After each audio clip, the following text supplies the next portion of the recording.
بسم اللہ الرحمن الرحیم۔ السلام علیکم۔ مغفرت کی امید۔ حجاج بن یوسف خلفائے بنو امیہ کا انتہائی شفاق اور خونخوار ظالم گورنر تھا۔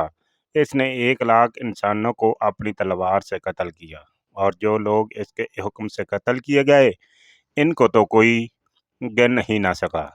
بہت سے صحابہ اور تابعین کو اس نے قید و بند رکھا اور شہید کیا۔ حضرت خواجہ حسن بصری رحمۃ اللہ علیہ فرماتے ہیں کہ اگر ساری امتیں اپنے اپنے منافقوں کو قیامت کے دن لے کر آئیں اور ہم اپنے ایک منافق حجاج بن یوسف ثقفی کو پیش کر دیں تو ہمارا پلہ بھاری رہے گا۔ حجاج بن یوسف کی موت۔ حجاج بن یوسف جب کینسر کی خبیث بیماری میں مرنے لگا تو اس کی زبان پر یہ دعا جاری ہو گئی، اور یہی دعا مانگتے مانگتے اس کا دم نکل گیا۔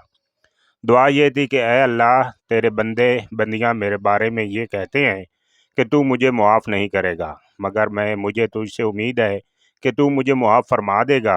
مجھے معاف فرما۔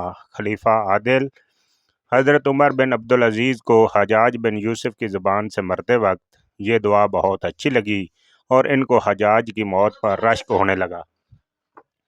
اور جب خواجہ حسن بصری سے لوگوں نے حجاج کی اس دعا کا ذکر کیا تو اس نے تعجب سے فرمایا کہ واقعی حجاج نے یہ دعا مانگی تھی؟ کہ لوگوں نے کہا جی ہاں، اس نے یہ دعا مانگی تھی۔ تو آپ نے فرمایا کہ شاید خدا اس کو معاف کر دے۔ اگر آپ کو یہ واقعہ پسند آیا ہو تو چینل کو لائک اور سبسکرائب کیجیے اور دوستوں کے ساتھ شیئر کیجیے۔ والسلام، شکریہ۔